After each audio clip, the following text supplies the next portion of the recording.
주보에 있는 대로 오늘은 25절, 26절 두 절을 보겠습니다. 창세기 4장 25절과 26절 말씀 두 절을 함께 읽겠습니다. 같이 한 목소리로 같이 25절, 26절 읽습니다. 시작.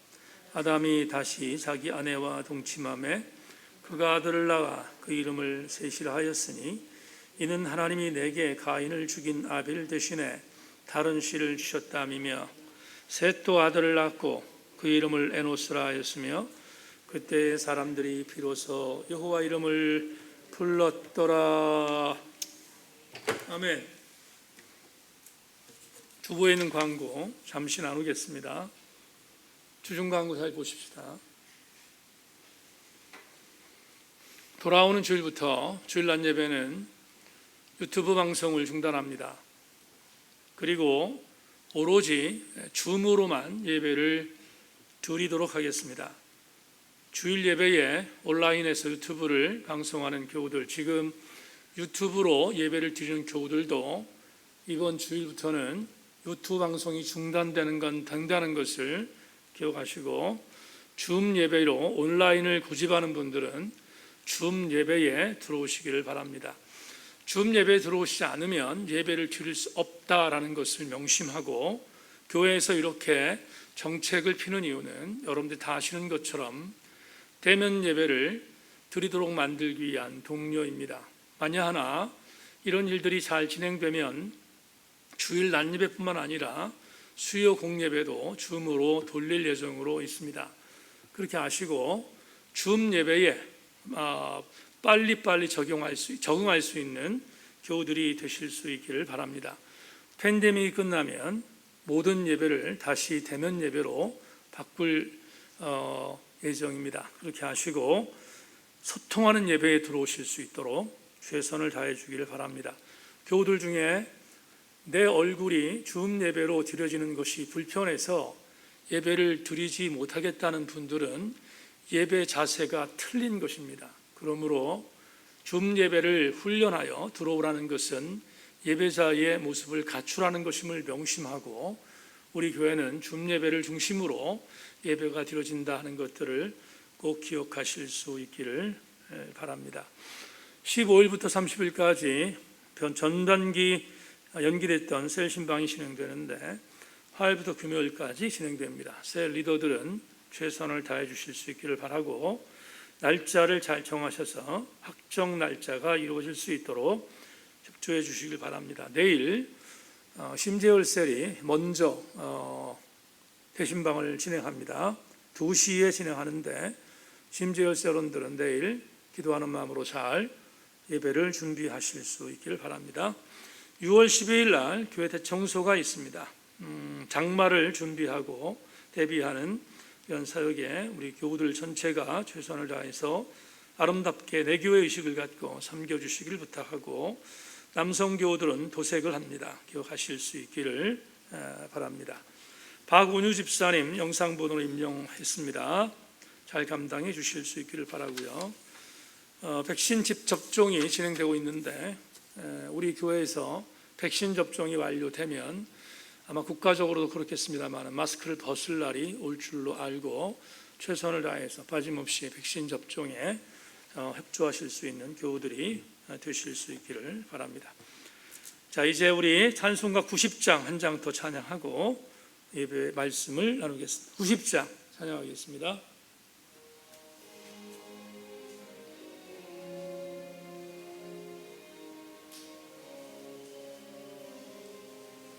주 예수 내가 알기 전 날 먼저 사랑했네.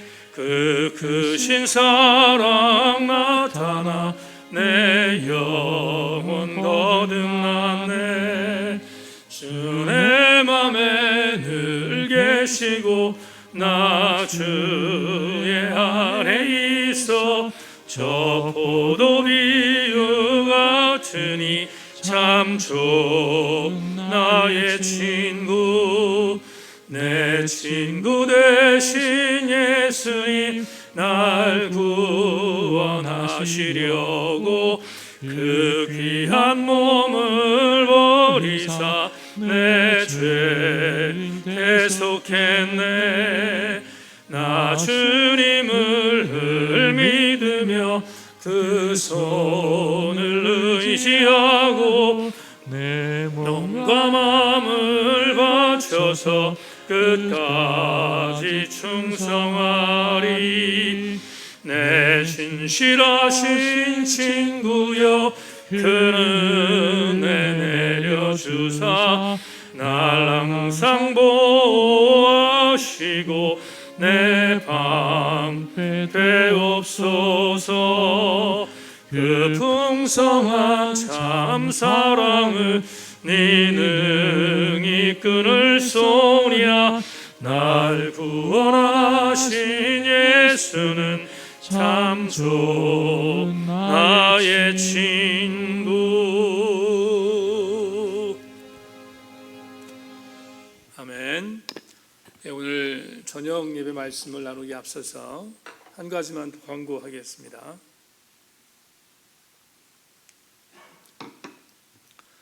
매달 말에 생명의 삶 신청서를 제출하고 말씀을 드리는데, 지난달에도 그런 일이 있었지만 이번 달도 마찬가지 신청 기한 내에 신청하지 않아서 별도로 신청하는 불편함이 또 있게 됐습니다.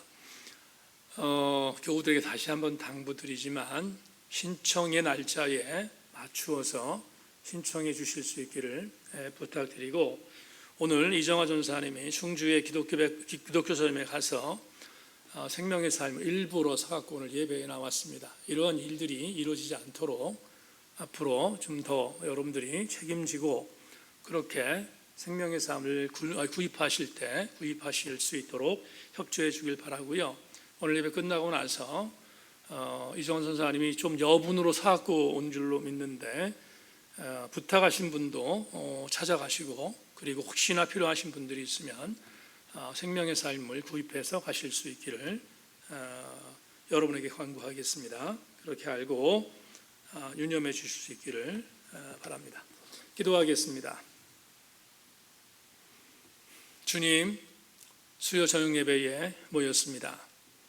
교회 공동체에 나온 교우들, 기대하는 마음으로 나온 줄로 믿는데 말씀에 접목함이 잘 이루어져서 나온 것에 대한 기대감이 충만하고 돌아갈 수 있도록 인도하여 주시옵소서. 하나님, 우리 마음을 주께서 열어주시고 승리하는 귀한 이 시간 되기를 소망하며, 대면 예배 나온 모든 교우들 하나님 강복하여 주시옵소서. 예수 그리스도의 이름으로 기도 올리옵나이다. 아멘. 말씀에 기대를 거십시다. 인사합니다. 말씀에 기대를 거십시다. 오늘 창세기 27번째 여러분과 나눌 말씀의 제목은 비로소라는 제목을 갖고 말씀의 은혜를 나누겠습니다. 제가 요즘에 아주 흠뻑 빠져있는 나태주 시인의 시를 하나 읽어드리면서 설교를 시작하겠습니다. 제목이 비단강이라는 시인데 여러분에게 시 한 편을 읽어드립니다. 비단강이운 많은 강을 돌아보고 나서야 비로소 알겠습니다. 그대가 내게 소중한 사람임은 더 많은 사람들을 만나고 나서야 비로소 알겠습니다. 100년을 가는 사람 목숨이 어디 있으며 50년을 가는 사람 사랑이 어디 있으랴. 오늘도 나는 강가를 지나며 되뇌어 봅니다. 시인 나태주 씨는 금강을 보면서 이 시를 썼다고 인터뷰에서 이야기하는 것을 들었습니다. 그냥 강이 아니라 한참을 보니까 그 강 자체가 비단강이었다, 이렇게 시에서 읊조리고 있습니다. 한참을 봐야 뭔가 느낌이 있다는 의미이겠죠. 그런데 이 시에서 제 마음을 움직였던 것은 한 소절이 있습니다. 100년을 가는 사람 목숨이 어디 있으며 50년을 가는 사람 사랑이 어디 있으랴. 참 이 시어가 생각을 많이 하게 합니다. 여러분 어떻습니까? 정말 그렇지 않습니까? 100년을 가는 사람 목숨이 세상에 어디 있습니까? 물론 100세 이상 사는 분들이 계시죠. 근데 그건 특별한 케이스고 100년 이상 사람이 산다는 게 그게 정상은 아니잖아요. 오늘은 예배 안 나오셨는데 우리 권사님 한 분이 이전에 몇 년 전에 저한테 이런 기도 부탁을 했어요. 목사님, 재수 없으면 100년을 산다는데 절대로 100년 살지 않도록 기도해 주세요. 그리고 농담 반 진담 반으로 저에게 기도 부탁을 하신 적이 있습니다. 근데 그 권사님의 기도 부탁을 받고 생각했는데 진짜로 100살을 살면 끔찍할 것 같습니다. 여러분, 이런 차원으로 바라보면 하나님께서 인간에게 적당한 시간에 죽게 하신 것도 진짜 큰 은혜가 아닌가 하는 생각을 합니다. 제 친구 목사가 인천에서 목회를 하는 친구인데 부모님 두 분이 살아계십니다. 90이 넘으셨습니다. 근데 걱정이 드는 게 있다는 이야기를 들은 적이 있는데 지금은 나름대로 건강들 하시지만 90이 넘으셨지만 나름대로 건강들 하시지만 노인들이 하루아침에 어떻게 될지 모르는데 긴장하고 있다 이런 얘기를 한 적이 있거든요. 근데 제 친구 목사의 부모님들은 특별한 예고 90이 넘은 그런 인생을 산 분들 중에서 정말 건강하면 얼마나 좋겠습니까마는 건강하게 여생을 보내고 계신 분이 과연 얼마나 되겠습니까? 그렇다면 진짜로 적당한 시간 내에 하나님께서 좀 아쉽다 그럴 때 부르시면 그게 복이 아닐까 하는 생각을 나름대로 해보게 됩니다. 여러분, 인간은 적당한 시간이 되면 죽습니다. 저도 그렇고요. 여러분들도 마찬가지입니다. 죽음을 피할 수 있는 인간은 단 한 명도 존재하지 않습니다. 성경은 이르기를 인간은 아담이라고 정의하고 있습니다. 인간이 아담이다. 여러분, 왜 인간이 아담일까요? 인간을 만든 재료가 아다마이기 때문에 그렇습니다. 아다마라는 히브리어는 흙이라는 단어입니다. 다시 말하면 인간은 흙으로 만들어졌기에 흙으로 돌아갈 날이 반드시 있음을 성경이 제시하고 있기에 첫사람의 이름을 아담이라고 지은 것입니다. 창세기 3장 19절에 이렇게 말씀하고 있죠. 내가 흙으로 돌아갈 때까지 얼굴에 땀을 흘려야 먹을 것을 먹으리니 내가 그곳에서 취함을 입었음이라. 너는 흙이니 흙으로 돌아갈 것이니라 하시니라. 우리 인간은 예외 없이 흙으로 지어졌습니다. 그래서 흙이라는 단어가 아다마이고 그 아담아에서 아담이 나온 것입니다. 이 말은 인간은 유한한 존재가 아니라는 뜻입니다. 인간은 천년 만년을 살 수 없는 존재라는 것입니다. 다시 한번 강조합니다. 인간은 아담아에서 왔기에 아담이고 그러므로 인간은 죽습니다. 그것이 인간의 명제입니다. 그런데 오늘 본문을 보면 오늘 본문에 아담이라는 단어, 흙이라고 하는 아다마에서 온 아담이라는 단어와 히브리어 어원이 똑같은 단어 하나가 등장합니다.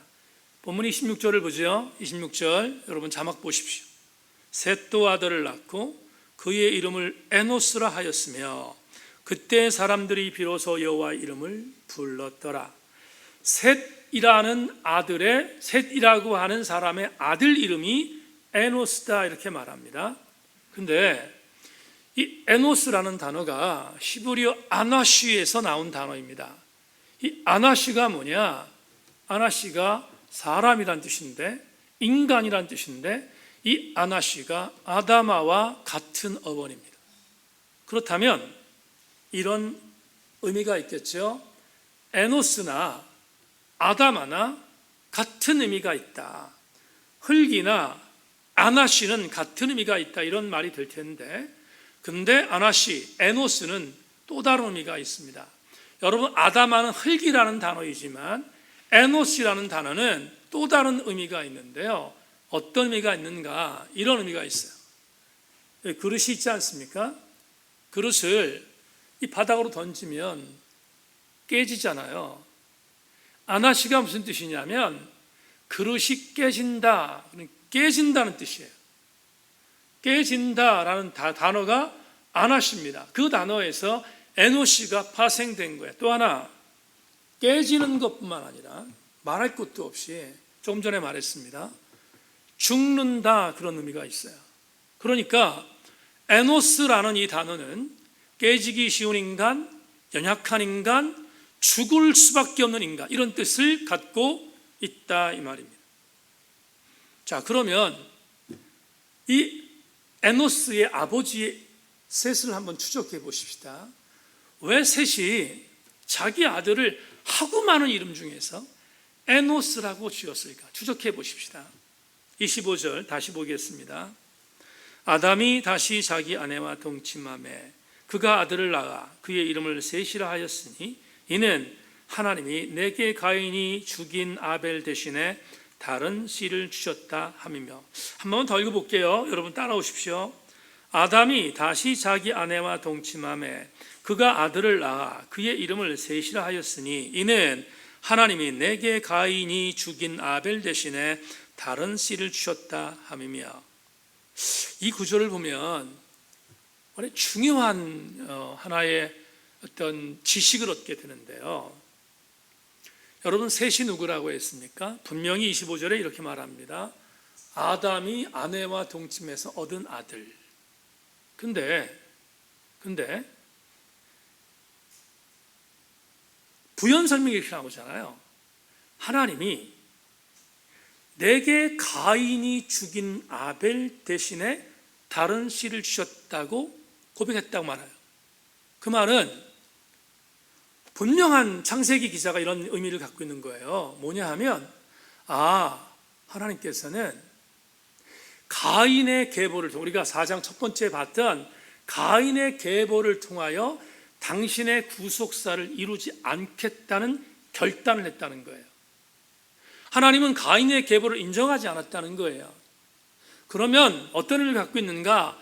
가인의 계보를 통하여 구속사를 이루지 않고 또 다른 분명히 하나님이 계획하신 계보를 주셔서 그 계보를 통하여 구속사를 이루시겠다는 의지가 25절에 있단 말이에요. 그러면 대체자의 의미가 셋인데, 대체자, 가인 대신에 가인이 죽인 아벨 대신에 대체자의 의미가 있다고요. 그러니까 아벨을 통하여 뭔가 구속사를 이루려고 했는데 아벨이 없어졌단 말이죠. 그러니까 아벨을 대신하여, 가인이 아닌 아벨을 대신할 수 있는 대체자를 내가 줄 것인데 그가 바로 누군가? 셋이다, 이렇게 말하고 있는데요. 히브리어 세트라는 단어가, 세트가 셋이거든요. 이 단어가 무슨 뜻이냐? 대신하는 사람이란 뜻이에요. 이해하셨죠? 대신하는 사람이란 뜻이 셋이란 말이죠. 그래서 셋은 하나님의 계획하신 계보예요. 아벨이 죽은 뒤에 아벨을 대신하여 계획하신 구속사의 계보가 셋이라는 거예요. 그러니까 셋은 대단히 의미 있게 태어난 아들이죠. 하나님께서 아벨을 포기하지 않은 것이죠. 아벨의 대신자 셋을 이 땅에 태어나게 하신 거예요. 그러면 셋은 뭘 알고 있냐면, 본인이 오늘 여기 지금 25절에도 말하고 있지만 셋은 이미 이걸 알았어요. 하나님께서 나를 이 땅에 보내신 이유는 아벨을 대신하여 나를 통하여 하나님의 위대한 일을 계획하실 것이라는 선 믿음이 셋에게 있었다는 거예요. 여러분, 장로기 신학대학의 하경택 교수가 쓴 주석을 제가 읽어드리겠습니다. 그의 이름 쉐트는 히브리 말로 기초, 토대를 의미한다. 셋은 바로 하나님의 구원 역사에서 새로운 토대를 이룬 인물이라는 것이다. 여기에서 우리는 가인과 라멕으로 이어지는 불행한 죄악의 역사와 셋과 노아로 이어지는 하나님의 구원의 역사가 철저하게 대입되고 있음을 알 수 있다. 셋은 본인이 하나님께 쓰임받는 계보라는 것을 알았어요. 그러니까 오늘의 언어로 말하면 셋은 하나님의 선택된 백성이라는 믿음을 갖고 있었다 이 말이에요. 아벨을 대신했으니까. 그래서 셋은 막 살지 않은 거예요. 여러분, 셋이 막 살지 않았다는 의미가 뭔지를 오늘 26절이 우리한테 제공하고 있어요. 이게 정말 기가 막힌 토론인데, 셋이 나는 아벨의 대신자야, 나는 아벨을 대신하여 하나님께서 계획한 구속사의 인물로 태어났어, 그걸 인지하고 있었던 셋은 막 살지 않고요, 그리고 하나님 뜻대로 살려고 노력했어요. 그 이유가, 그 근거가 어디 있는가? 그게 오늘 26절에 있어요. 오늘 26절 다시 한번 여러분 읽어드립니다. 자막 보십시오. 셋도 아들을 낳고 그의 이름을 에노스라 하였으며 그때의 사람들이 비로소 여호와의 이름을 불렀더라. 여러분 보세요. 조금 전에 설명했는데, 제가 제 아들을 낳고 나서 이름을 지을 때 사도 요한과 같은 존재가 되라, 그래서 요한이라는 이름을 지어줬어요. 부모가 자식들한테 이름을 지을 때는 의미가 있잖아요. 다 그 의미가 있어 지어주는데 마찬가지예요. 셋도 아들을 낳았으니까 아들 이름을 잘 짓고 싶었을 거 아니에요. 아들 이름을 그럴듯하게 짓고 싶었을 거라고요. 근데 이상하게 이름을 지었어요. 뭐라고요? 에노스라고. 에노스라고 이름을 줬다고요. 그러면 에노스가 무슨 뜻이라고 했습니까? 깨지기 쉬운 연약한 존재. 인간은 반드시 뭐하는 존재? 죽는 존재. 이런 이름을 갖고 있는 아들 얼마나 기가 막히겠습니까? 그 이름을 지어준 아버지 이름은 또 얼마나 아프겠어요. 근데 분명한 사실은 대체자였던 셋이 자기 아들 이름을 에노스라고 지은 것은 어마어마한 영적인 통찰력이 있는 거예요. 뭡니까? 이제 말씀드리겠지만 셋이 태어났을 때 같이 살고 있었던 주변의 사람들이 하나님을 무시했어요. 하나님을 인정하지 않아요. 우상을 섬겼어요. 그리고 하나님 뜻대로 살지 않았어요. 그걸 알았던 셋은 내가 이 땅에 왜 태어났지?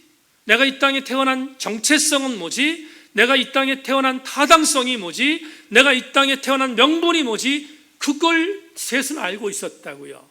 그래서 셋은 자기 주변에 있는 사람들과 함께 하나님의 뜻이 무엇인지를 알리고 싶었어요.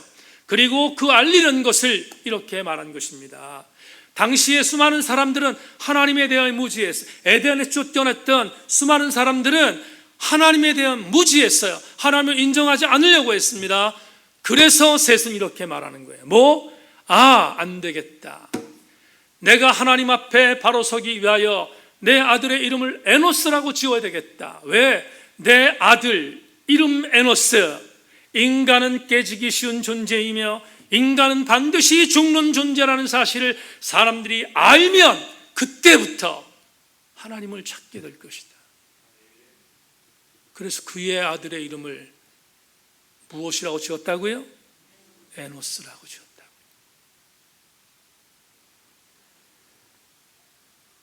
이 점은 오늘 신앙생활하는 저와 여러분들에게 대단히 중요한 영적인 통찰을 주는 말씀입니다.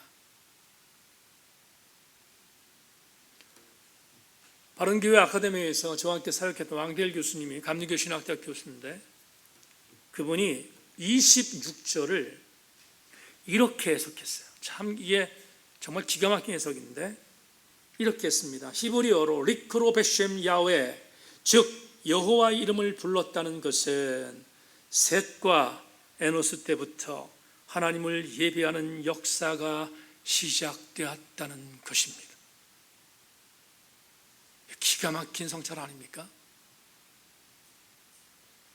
여러분, 여호와 이름을 불렀어요. 언제부터?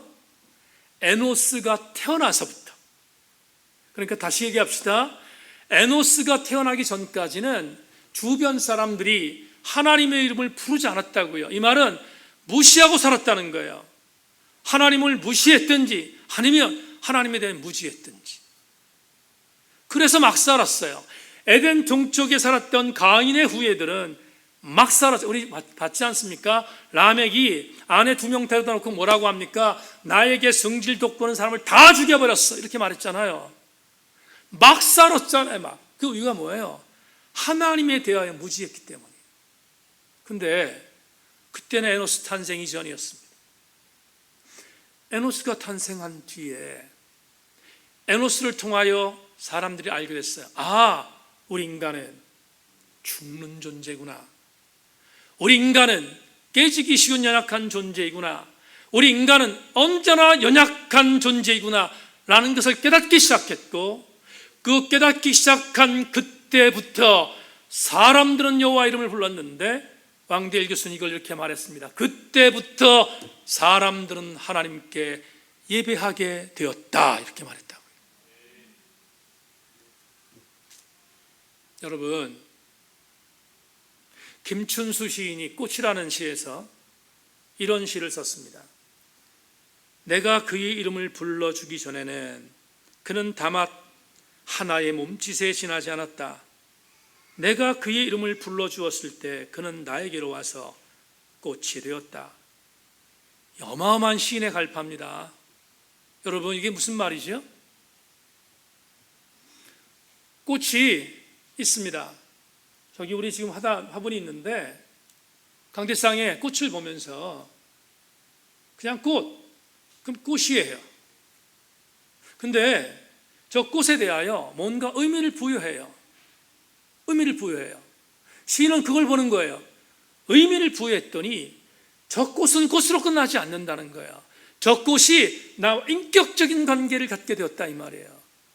그래서 이름이 중요하다고, 이름을 불러주는 게 그래서 중요하다고 김춘수 시인이 본인의 시에서 이렇게 읊조렸어요. 여러분, 제가 룻기서 한 구절을 읽겠습니다. 따라오십시오.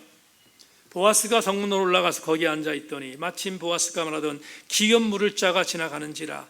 보아스가 그에게 이르되 아무개여 이리로 와서 앉으라 하니 그가 와서 앉음에 보아스가 그 성읍 장로 10명을 청하여 이르되 당신들은 여기 앉으라 하니 그들이 앉음에. 이 구절을 묵상할 때마다 저에게 오는 영적인 도전이 있어요. 여러분, 룻이 보아스와 결혼하기 앞서서 보아스가 율법에 대한 원칙을 지켜야 될 일이 생겼는데, 이스라엘 율례로는 어떤 여인을 취하려면 그 여인이 자기 아내가 되기 위해서 가장 서열, 우리 오늘의 언어로 가장 서열이 앞선 사람이 취할 수 있는 능력이 있어요. 자격이 있다고. 그런데 보아스는 2순위였어요. 1순위가 아니고 룻을 차지할 수 있는 2순위였다고요. 1순위가 포기해야만 본인이 룻을 아내로 취할 수 있어요. 근데 보아스가 그를 만나러 가잖아요. 기업을 물을 의미를 물어보기 위해서 만나러 가요. 근데 룻기서의 저자가 이렇게 씁니다. 자기보다 룻을 취할 수 있는 서열 1순위의 사람의 이름을 이렇게 불러요. 아무개여, 이렇게 부른다고. 아무개여. 영어 성경을 보면 search one 이렇게 되어 있거든요. 그 우리나라 말로 번역하면 무엇이냐면 어떤 사람처럼 그냥 한 명의 한 명의 별로 중요하지 않은 인물, 한 사람, 이런 뜻이에요. 무슨 의미가 있는지 아십니까? 보아스는 그 사람을 인격적으로 대우하지 않았다는 거예요. 인격적으로 대우할 가치가 없었다는 거예요, 그 사람. 그래서 성경이 말합니다. 그 사람을 부를 때 아무개 씨라고 부른 게 아니라 누구누구 이름을 부른 게 아니라 이렇게 말하고 있어요. 아무개 씨 이렇게 불렀다. 여러분, 제가 지금은 우리 교회 교우들 이름을 다 외우고 있지만, 제가 젊어서 전 목사가 됐을 때, 조직교회를 시작할 때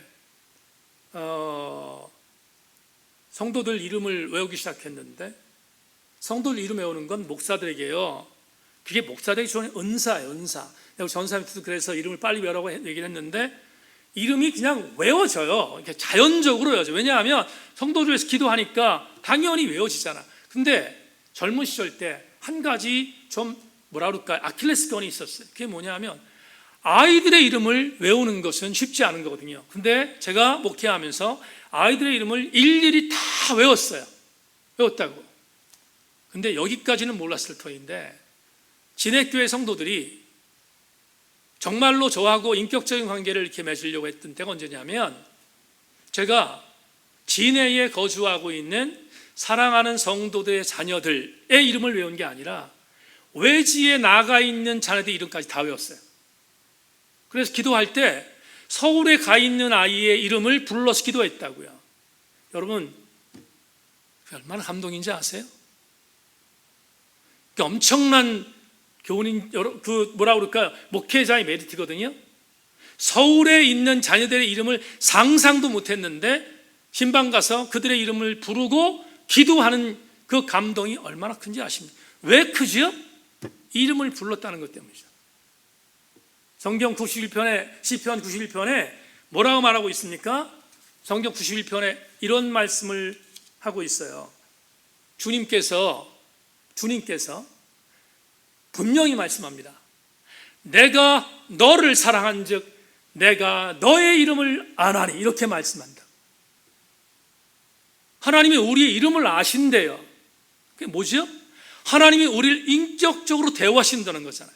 그러면 오늘 26절에 있는 말씀처럼 비로소 여호와 이름을 불렀다라는 이 말은 왕대일 교수가 말한 그 말이 정답이에요. 뭐죠?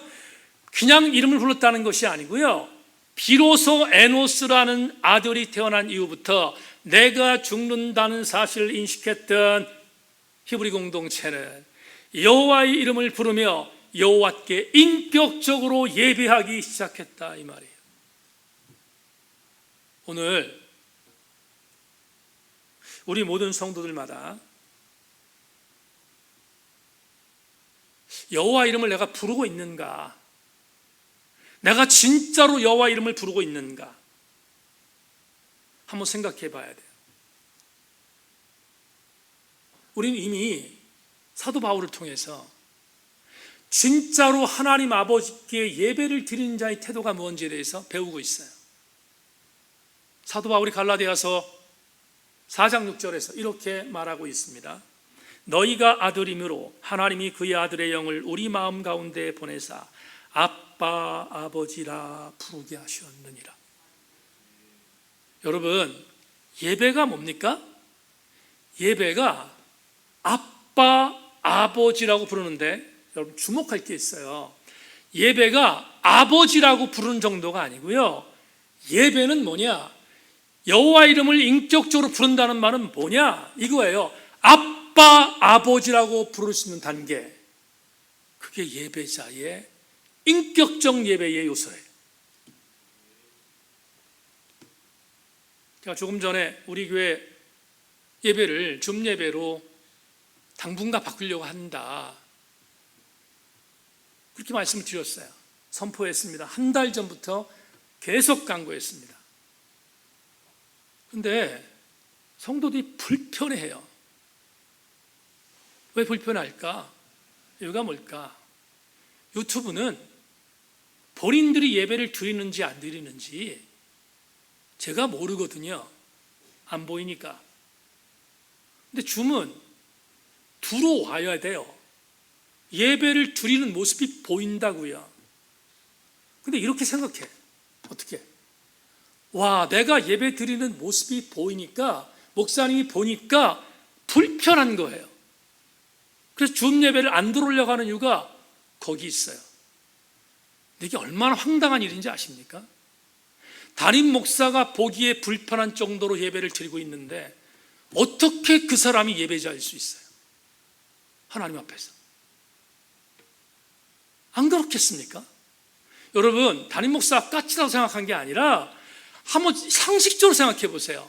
담임 목사가 얼굴을 보면서 예배 드릴 때 내 모습을 보고 있는 게 불편해 보여. 예배자의 모습이 아니니까 불편해 보여. 왔다 갔다 하고 등등 엉망진창으로 예배 드리니까 불편해 보여.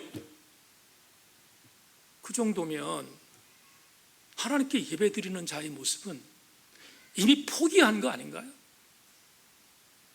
그건 막아야지. 그건 막아야 되잖아. 그게 예배자잖아요. 고든 웨남이라는 신학자가 이런 이야기를 합니다. 이 두 사람이 누구냐면 셋과 에노스입니다. 셋과 에노스는 예배라는 행위에서 기도라는 수단을 통해 처음으로 하나님을 야훼라고 부르기 시작했음을 의미한다. 여러분, 예배를 통하여 하나님이 내 하나님이야. 그래서 그분의 이름을 부른 거예요. 그게 뭐지요? 그게 예배라고. 그게 예배라고요. 어제 제 생년월일이 1961년 4월 21일입니다. 근데 그 4월 21일이 음력인 줄 알고 저한테 생일을 맞아서 목사님 축하합니다. 그래서 몇 분이 케이크도 준비해서 오셨고요. 그리고 또 케이크도 이렇게 케이크 준비한 것뿐만 아니라 이렇게 카드 써서 오셨어요. 근데 그 카드를 봤는데 지체 한 명이 이렇게 선택했었어요. 목사님, 하나님과 관계의 연을 맺게 해주셔서 감사합니다. 그 지체가 그랬거든요. 하나님과 관계를 갖고 있다는 자체가 뭡니까? 나는 그 지체가 그렇게 편지를 써서 보냈는데 얼마나 고마웠는지 몰라요. 왜냐하면 그만큼 성장했다는 것 때문에 정말 너무 감사했어요. 여러분, 하나님과 관계를 맺고 있다는 게 뭡니까? 나는 지금 하나님께 예배를 드리고 있다는 거잖아요. 우리는 오늘 이상의 해석을 통하여 아주 중요한 교훈을 수요예배의 창세기 28번째의 설교의 레마로 받겠습니다. 네, 자막 보죠. 지금 에노스를 설명했습니다.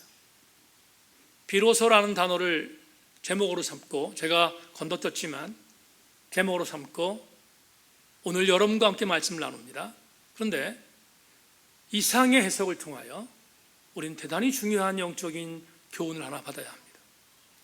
다 같이 읽겠습니다. 시작. 내가 아무것도 아님을 진정성 있게 깨달을 때 우리는 진실한 예배자가 된다는 것입니다. 다 같이 아멘. 자, 이게 무슨 말인지를 설명하고 설교를 맺겠습니다. 여러분, 베드로가 첫 번째 소명을 받을 때 주님이 오셔서 깊은 데 가서 그물을 던지라고 했잖아요.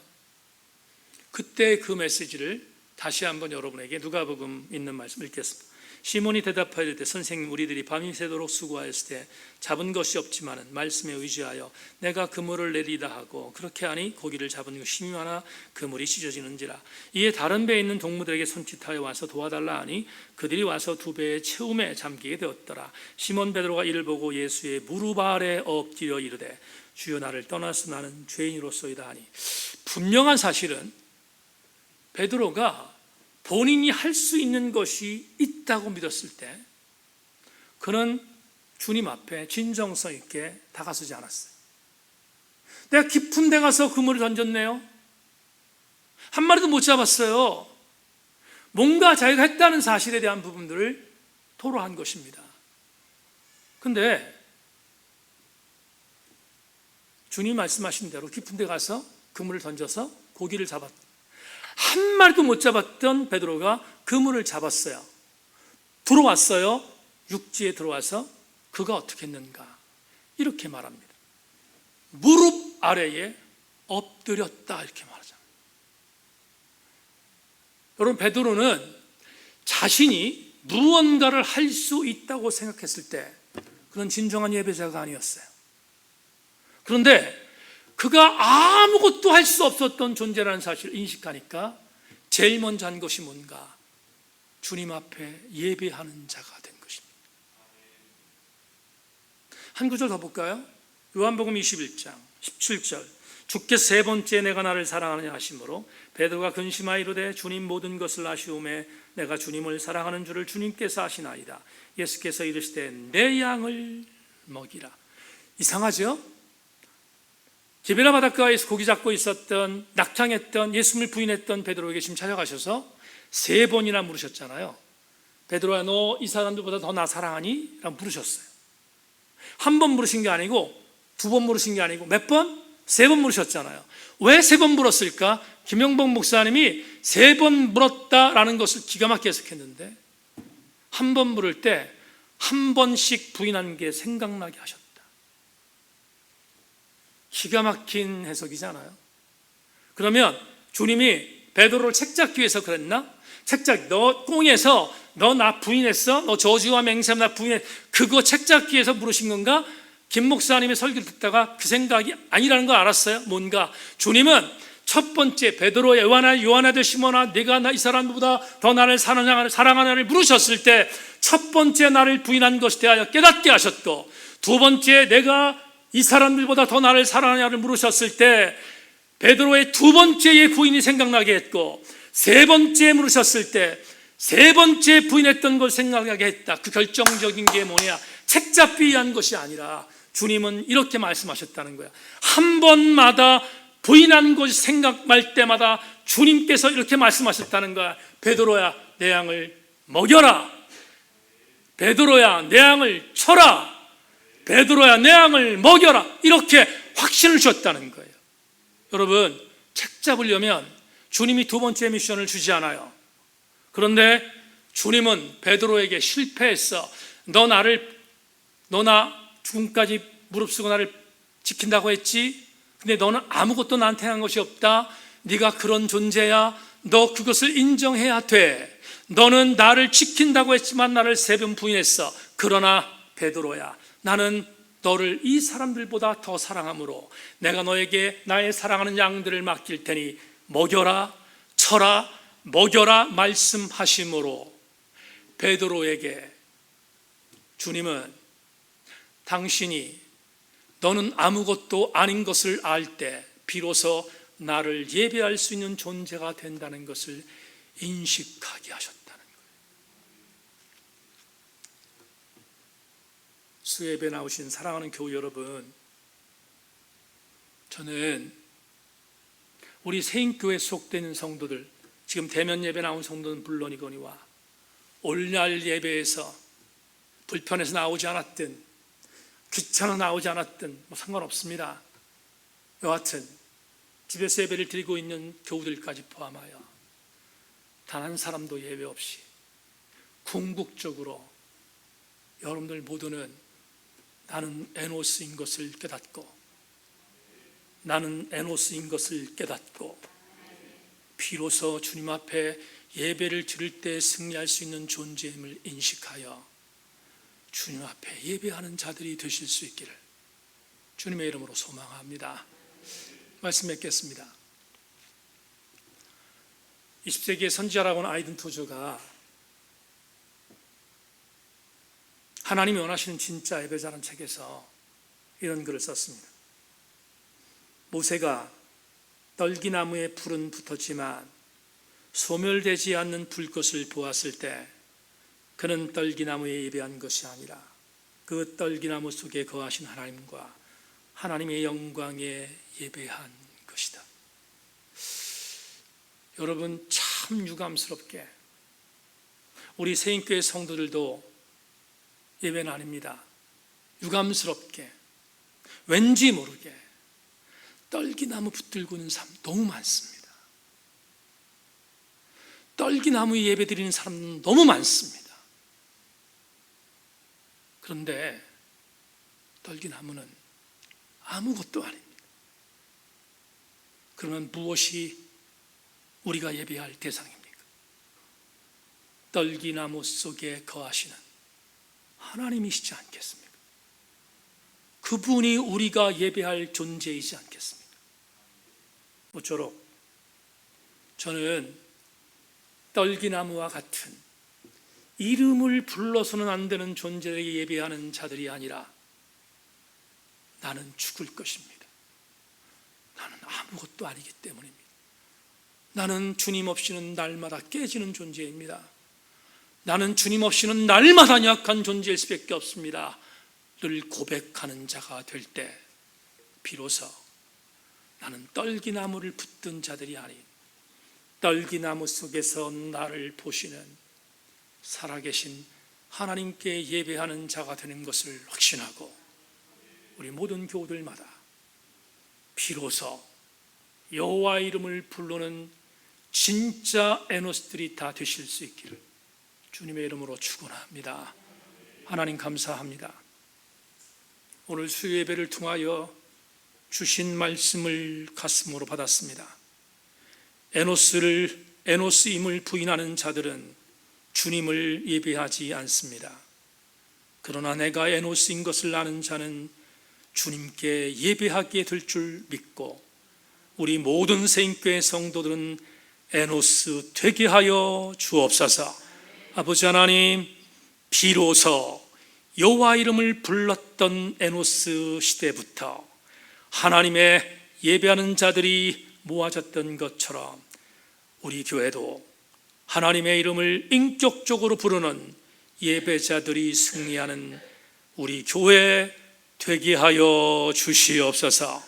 예수 그리스도의 이름으로 기도하옵나이다.